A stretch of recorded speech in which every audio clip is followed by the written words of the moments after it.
Hola, ¿qué tal? Mi nombre es Fátima Guadalupe Uribe Rodríguez, estudiante de séptimo semestre en la carrera de Medicina de la Universidad de Guanajuato. El día de hoy hablaremos sobre el tema del estado de choque. Nuestra agenda del día de hoy se conforma por introducción, donde hablaremos sobre conceptos generales sobre el estado de choque, la clasificación del choque, fisiopatología general de este estado y finalmente abordaremos específicamente el choque séptico, hemorrágico, cardiogénico y obstructivo.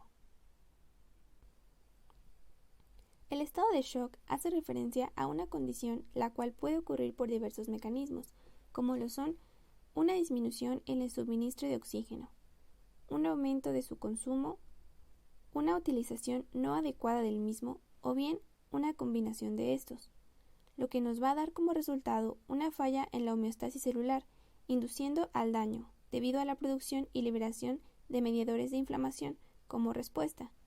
Estos comprometen a su vez la perfusión tisular adecuada a través de cambios estructurales y funcionales de la microvasculatura. Las manifestaciones clínicas del shock son entonces el resultado de la respuesta neuroendocrina a la hipoperfusión, así como al fracaso de la función orgánica inducida por la disfunción celular y la hipoxia. Tanto los mecanismos fisiopatológicos que inducen al estado de shock como las manifestaciones clínicas que genera dependen de la etiología, del momento evolutivo del estado de shock en el que el paciente se encuentre, así como de la situación previa del paciente. Incluso, diversas causas de shock pueden encontrarse en un mismo paciente, de tal manera que el cuadro clínico y hemodinámico se presente de una forma atípica, y esto nos conduzca a tener dificultades al momento del diagnóstico. Existen 4 tipos de shock. Cada uno se diferencia del otro por su etiología y cada uno cursa con un patrón hemodinámico diferente. El shock distributivo se caracteriza por una situación donde los vasos sanguíneos periféricos se encuentran gravemente vasodilatados. Es así que, en un intento por compensar el adecuado riego sanguíneo en la microvasculatura, el corazón comienza a trabajar más. Por otro lado, el shock cardiogénico se debe a causas del propio corazón, ya sea por una falla en la bomba cardíaca, por causas mecánicas, funcionales o enfermedades de base que resultan en la reducción del gasto cardíaco normal. El shock hipovolémico hace referencia a un estado donde el volumen dentro de los vasos sanguíneos se encuentra disminuido. Esto genera a su vez una disminución en el gasto cardíaco, debido a las pérdidas en la volemia a pesar de los esfuerzos del corazón por mantener una perfusión tisular adecuada. Y por último, el shock obstructivo, el cual se debe a causas extracardíacas. Lo que sucede aquí es que se produce una obstrucción al flujo sanguíneo sistémico o pulmonar que termina en un descenso grave del gasto cardíaco. Fisiopatología, generalidades. Las determinantes fisiológicas de la perfusión tisular y por ende de la presión arterial sistémica incluyen el gasto cardíaco y las resistencias vasculares periféricas. La ecuación que nos describe lo anterior estaría entonces escrita como la presión arterial sistémica igual al producto del gasto cardíaco por las resistencias vasculares periféricas. Estas determinantes, a su vez, se componen de otros parámetros. Por ejemplo, el gasto cardíaco se compone del producto de una frecuencia cardíaca y el volumen sistólico del corazón, donde este último se encuentra conformado por la precarga, contractilidad miocárdica y la postcarga. También las resistencias vasculares periféricas dependen de parámetros como la longitud y diámetro de los vasos, como también de la viscosidad de la sangre. Es por ello que algún cambio o proceso biológico que influya en alguna de estas determinantes podría provocar una falla en la correcta perfusión tisular, conduciendo de esta manera al desarrollo de un estado de choque. A continuación, se tratarán algunos subtipos de los principales 4 tipos de choque. Iniciaremos con el shock séptico. El shock séptico es un tipo de shock distributivo y es el más común de este tipo de shock. Este shock se caracteriza por una disminución en las resistencias vasculares sistémicas debido a una respuesta inflamatoria del huésped que se genera ante la presencia de microorganismos tales como bacterias, hongos, parásitos, virus o toxinas. La infección por alguno de estos agentes activa el sistema de defensa e induce a una respuesta inflamatoria local mediada por citocinas y mediadores proinflamatorios. Sin embargo, Si esta respuesta no se controla, puede evolucionar rápidamente a una más generalizada y amplificada, alterando de esta manera el metabolismo intermediario y con ello la correcta función celular, tisular y multiorgánica. El patrón hemodinámico de este tipo de shock se caracteriza por un gasto cardíaco elevado, en un intento por compensar las resistencias vasculares periféricas bajas, las cuales se deben a una vasodilatación a nivel de la macro y microvasculatura, dando como resultado zonas de hipo e hiperperfusión en un mismo tejido, generando hipoxia y falla celular.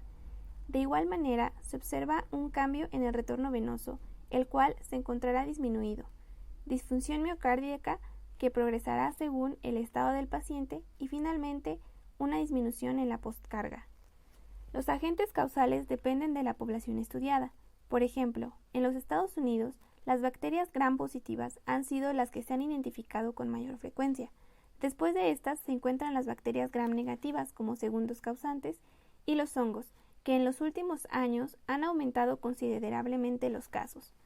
Las personas susceptibles a este tipo de shock son aquellos pacientes que presentan traumatismos, heridas, pacientes en extremos de la edad, diabéticos, pacientes inmunocomprometidos o con enfermedad renal.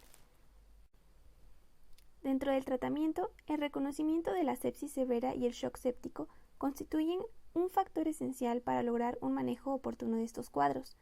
Este reconocimiento debe realizarse precozmente para evitar cualquier retraso en el tratamiento, ya que esto compromete gravemente el pronóstico de nuestros pacientes. Es importante así una evaluación sistemática de las funciones de diversos sistemas: el sistema respiratorio, cardiovascular, renal, sistema nervioso central, coagulación e hígado, mediante la evaluación clínica y de laboratorio. Dentro del manejo inicial de la sepsis, se incluyen maniobras básicas de reanimación, como la administración de antibióticos para controlar el foco infeccioso, administración de fluidos intravenosos, uso de vasoactivos, transfusión de glóbulos rojos y soporte ventilatorio. Todas estas medidas deben estar dirigidas no solo a la estabilización macrohemodinámica, sino que, muy especialmente, a la normalización de la perfusión de acuerdo con la respuesta y las necesidades de cada paciente. En el siguiente recuadro podemos observar un algoritmo con las indicaciones y recomendaciones de la reanimación inicial durante las primeras 6 horas según la campaña Sobreviviendo a la sepsis. Como primer punto se encuentra la medición del lactato arterial. Posteriormente, se hace la toma de hemocultivos antes de iniciar la administración de antibióticos y después se indica la administración de antibióticos de amplio espectro dentro de las primeras 3 horas al ingreso del servicio de urgencias o dentro de 1 hora de ingreso a la unidad de cuidados intensivos si el paciente no viene de urgencias.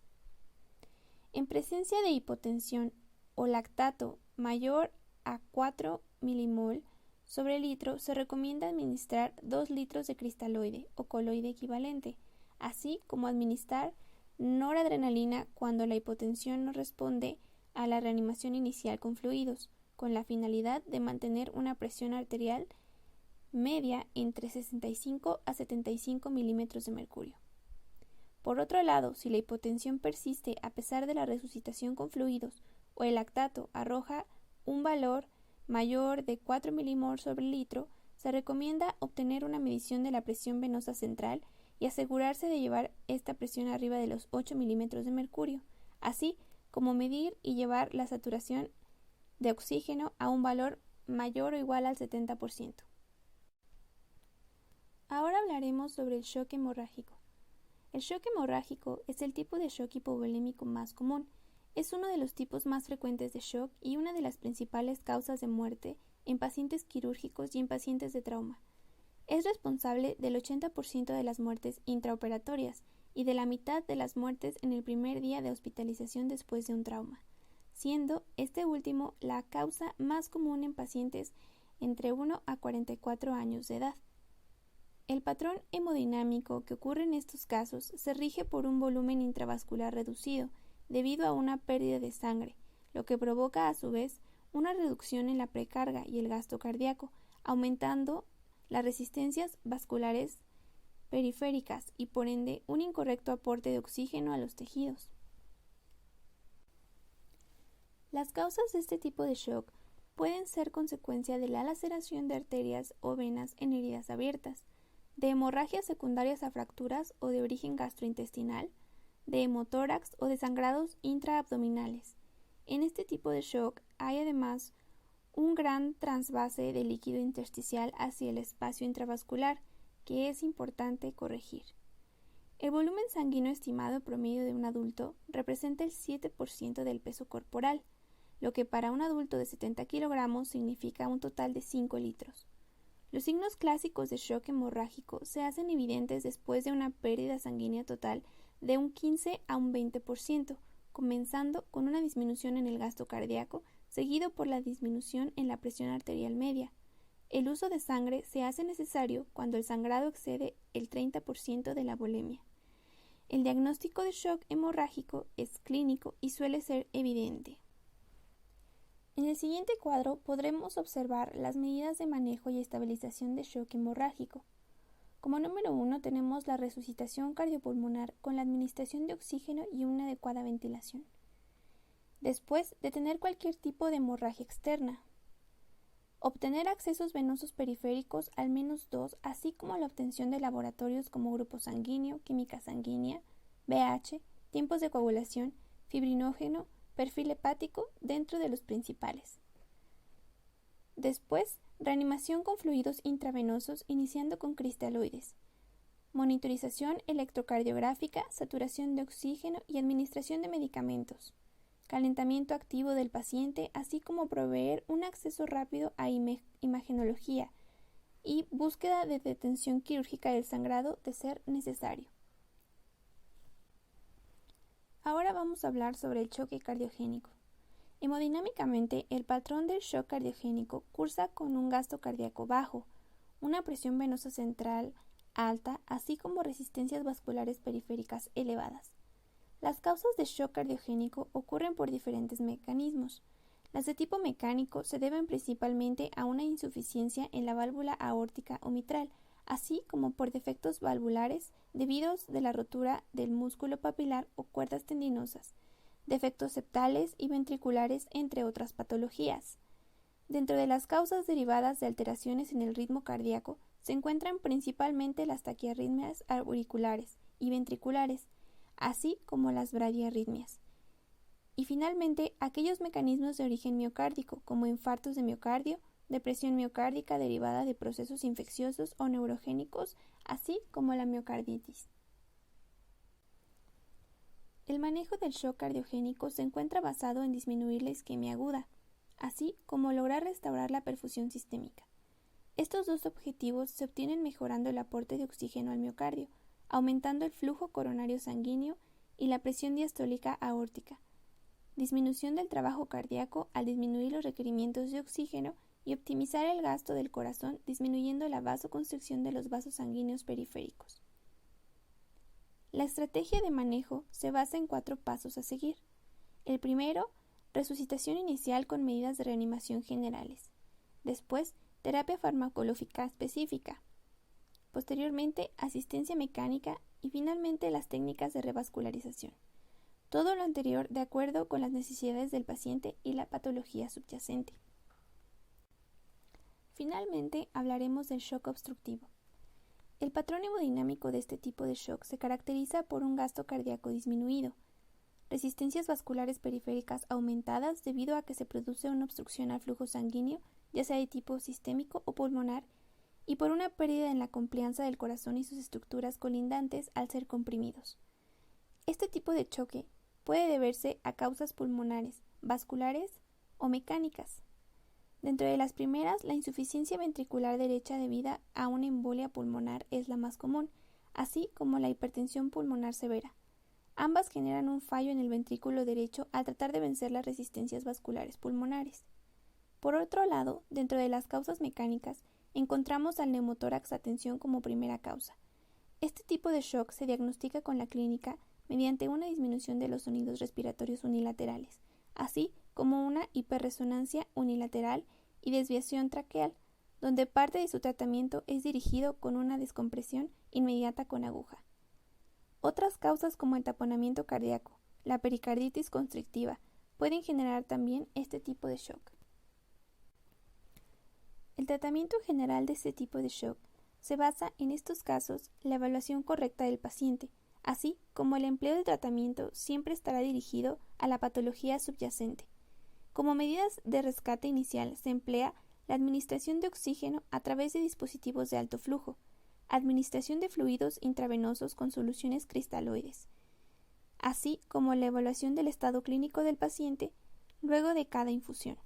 Si el shock es causado por un neumotórax o una pericarditis constrictiva, es indispensable el drenaje precoz y el monitoreo continuo de los signos vitales, así como del gasto cardíaco.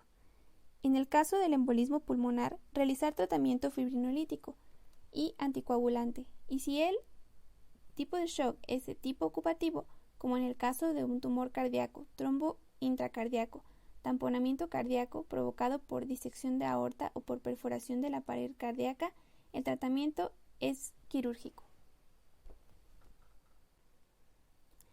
Esto sería todo por el video de hoy. Agradezco al Dr. Manuel José Rivera Chávez, médico intensivista del Hospital Regional de Alta Especialidad del Bajío, al Dr. Agustín Ramiro Ursúa González y al Dr. Maximiliano Valero Vidal, médico pasante de la Universidad de Guanajuato. Hasta pronto.